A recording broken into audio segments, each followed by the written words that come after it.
प्रतीक दिल्ली में joint family के साथ रहता था, लेकिन जॉब की वजह से अपनी माँ के साथ दूसरे शहर में शिफ्ट हो जाता है, जहां उसकी प्रीति के साथ लव मैरिज हो जाती है, जिस पर बहू को नापसंद करते हुए उसकी माँ पूरा समय प्रीति को परेशान करने के तरीके निकालती रहती है। प्रीति, कहाँ हो? सुबह का नाश्ता दोपहर में खिलाओगी क्या? इसमें प्रीति और प्रतीक ऑफिस जाने के लिए तैयार हुए कमरे से बाहर आते हैं, जिसे देख सास प्रीति पर भड़कने लगती है।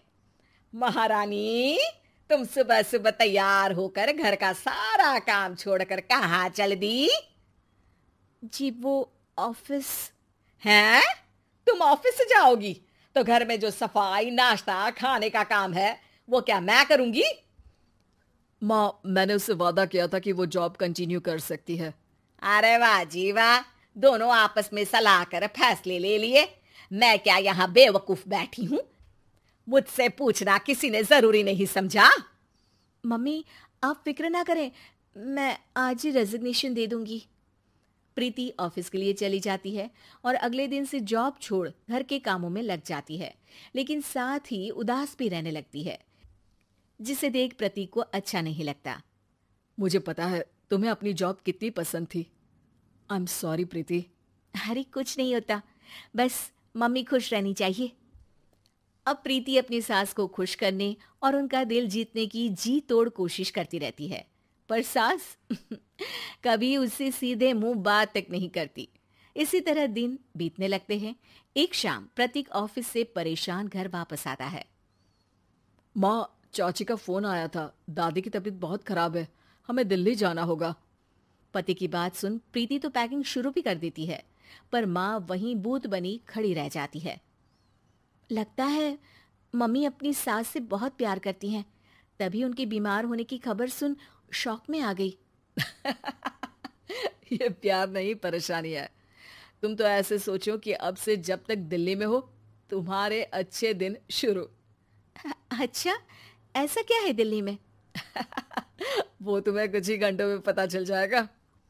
सास के रिएक्शन और पति की बात से कंफ्यूज्ड प्रीति दोबारा पैकिंग में लग जाती है, जिसके बाद कुछ घंटों का सफर तय कर तीनों दिल्ली पहुंच जाते हैं, जहां घर के अंदर पहुंचते ही लोगों की भीड़ देख प्रीति परेशान हो जाती है।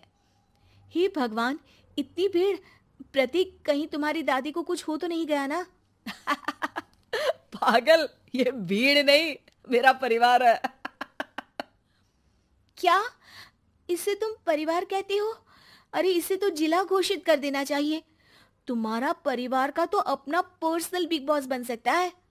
हैरान परेशान प्रीति परिवार वाले सदमे से बाहर निकली भी नहीं होती कि सिर पर पल्ला रखे शांत तरीके से सबके साथ बात करते हुए अपनी सास को देख उसे दूसरा सदमा लग जाता है। हाय राम, ये मम्मी का ऐसा भी कोई रूप है? ये तो मुझे पता ही नहीं था।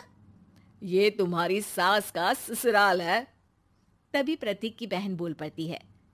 यहाँ आपको ऐसी ऐसी चीजें देखने मिलेंगी जो सपने में भी सोची नहीं होंगी।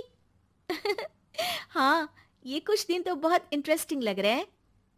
सब एक साथ दादी के कमरे में जाते हैं, जहां पहुंचते ही उसे दादी की आवाज सुनाई देती है।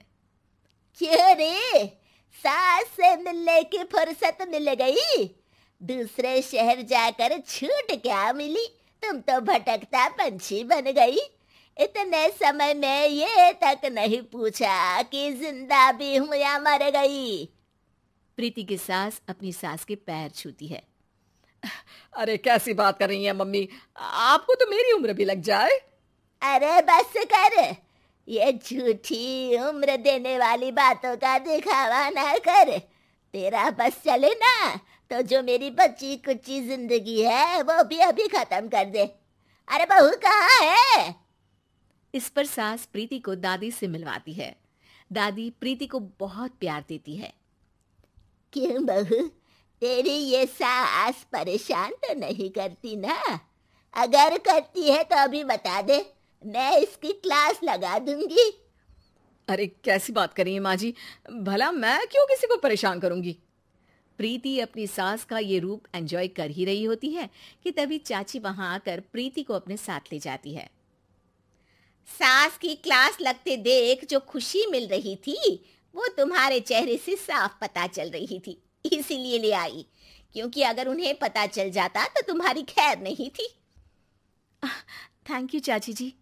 चाची और प्रीति घर में झूले पर बैठी बात कर ही रही होती है कि उसकी सास भी वहां आ जाती है। मतलब यहाँ सारा काम मैं करूं और तुम बैठी हंसी ठिठोली करो? अरे चलो जाओ, खाना बनाओ। सास प्रीति को डांट कर काम करने भेज देती है, जिसे दादी देख लेती है और एक बार फिर सासू माँ की क्लास लग जाती है, जिसे पूरा परिवार मजे से खड़ा होकर देखने लगता है। क्यों रे, मैंने तुझे काम बोला और तू उस बच्ची को परेशान कर रही है? सास की कोई इज्जत रह गई है इस घर में या नहीं? यहाँ खुद की सास होते हुए भी ज्यादा बड़ी बन रही है। अब नहीं मम्मी जी, मैं तो बस थोड़ी मदद के लिए बोल रही थी। सास रसोई में जाकर काम करने लगती है और दादी प्रीति को लेकर वहां से चली जाती हैं। इसी तरह एक हफ्ता बीत जाता है, जिसमें दादी अपनी बहू को डर, इज्जत और प्यार का फर्क समझाती रहती है और प्रीति उसका मजा लेती है। वापस जाते हुए दादी प्रीति और उसकी सास दोनों को अपने पास बुलाती है। मेरी बहू जिद्दी और अड़ियल है, इसलिए उससे हमेशा सही काम करवाने के लिए मुझे सख्ती करनी पड़ती है। लेकिन तुम्हारी बहू अच्छी है, तेरी खुशी के लिए वो अपनी जॉब और सपने भी छोड़कर घर में बैठी है। अपनी बहू के साथ प्यार से रहो।